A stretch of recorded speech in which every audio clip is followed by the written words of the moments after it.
My son had the right rod, the right reel. He knows how to work a plastic bait better than I do. He didn't catch a single fish.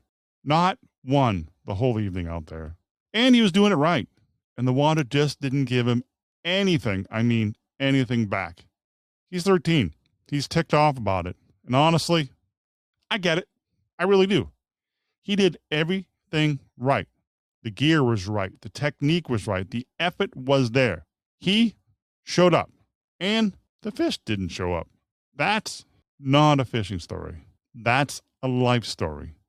And it's the one I live myself in a much, much bigger way than a fishing rod. Stick around. This one's worth your extra few minutes. Next on the podcast. Let's do this.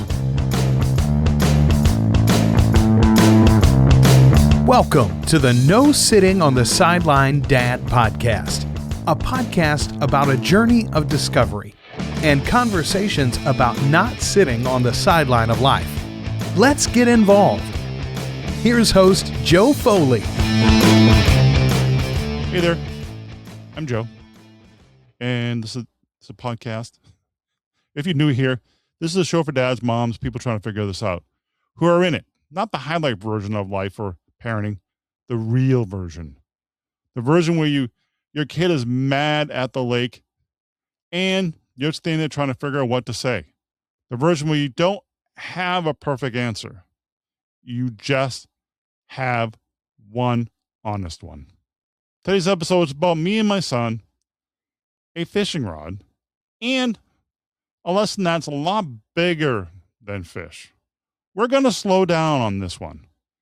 I want to actually sit in it instead of rushing to the takeaway, because I think the sitting part is part of the lesson. So here's what happened.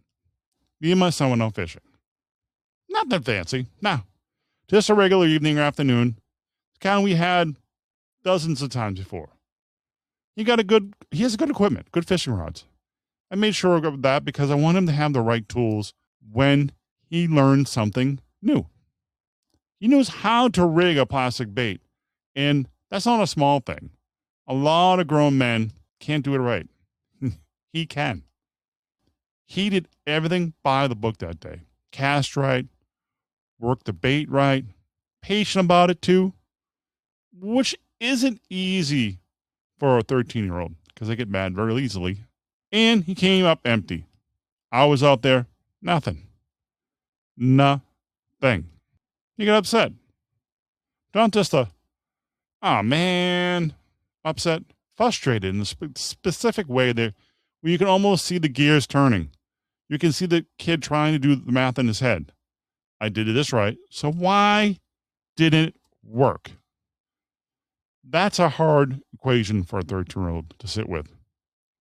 Honestly, really honestly, it's hard for grown-ups, adults to sit with it too. Most of us never actually solved it. We just learn to live with the fact it doesn't always balance out or work out.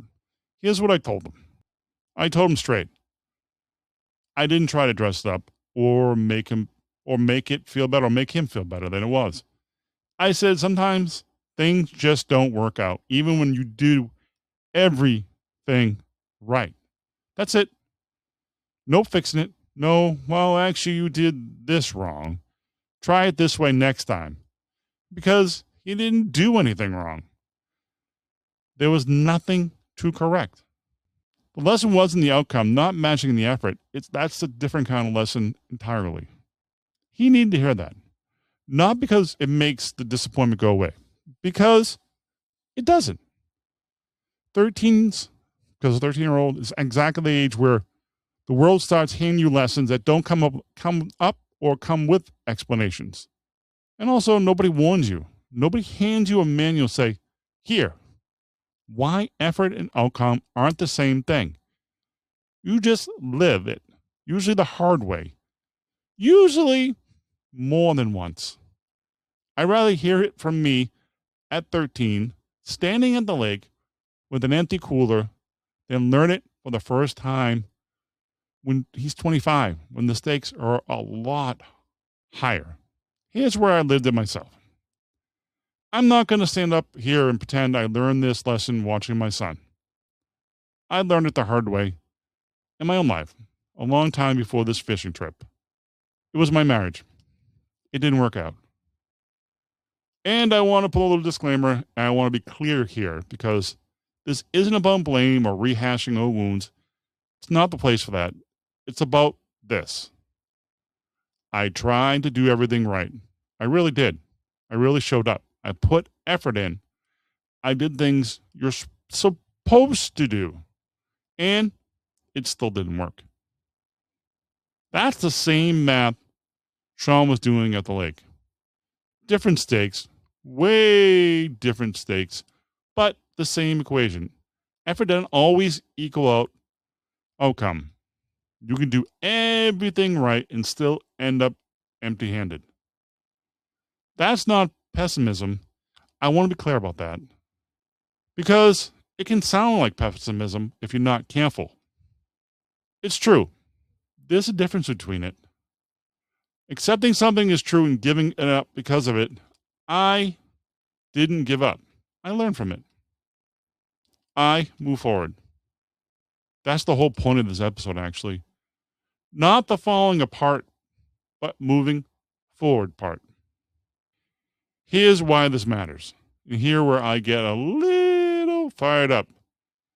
Because this is the part that generally bothers me. Really, really bothers me. We got a doom and gloom culture out there right now. One bad day and people are ready to quit. It didn't go my way, so I'm done. One bad quarter, one bad date, one bad fishing trip, and people treat it like the verdict of their whole life. Like the day is a referendum on whether not cut out for this. Really, really. Whatever this happens to be. That drives me crazy. That really, really drives me crazy. One bad day, really. One bad day is one bad day. It's not the whole story. It's not even a chapter. It's a sentence. Maybe not even a full sentence. Maybe just a clause in a much, much longer story. And it still needs to be written. And here's the thing. Kids who grow up never hearing it's okay to fail, they don't learn how to fail well. They just either fall apart the first time, something doesn't go their way, or they get so scared of failing, they stop trying. They're trying things where failure is even possible. Both of those worse outcomes are just learning to fail and keep going, keep moving forward. Failing is, it's a skill. Maybe it's the most important one nobody actually teaches. We teach kids math, reading, and how to ride a bike, but nobody sits down and teaches, here's how you handle it when you did everything right and you still didn't work out. You just hope that they figure it out. I'd rather not leave that one to chance, not with my son, and not with the people listening to this podcast either. You're going to fail. That's not optional. Read that again if you need to hear this. It's not optional. It's not a possibility you can plan around or avoid if you're careful enough at work hard enough. It comes. It's coming. In some form, at some point, no matter what you do. What is optional is what you do next. Did you learn from it? Did you move forward? Would you let one bad day write the ending of the story that wasn't even finished yet? So, what do you actually do with this? As a dad or as someone who's just needs to hear it and reframe today. You don't rush past the disappointment. I didn't tell Sean to shake it off and smile. I let him be upset. That's allowed. Feeling well doesn't mean not feeling it, because that's not true, but you don't let the disappointment make the final call. Either you ask what you learned, you ask what's next, and then you do the next thing. Fish again, try again, showing up again. That's the whole skill. Feel it, learn from it, and move forward. In that order, every single time. So here's what I want you to walk away with. Whether you're a dad standing at the water with your own kid or an adult who needs to hear this and reframe today. It's okay not to catch a fish. It's okay to do everything right and still come up short. In fishing, in marriage, and work, whatever you're carrying right now. What matters is what you learned and whether you keep moving forward.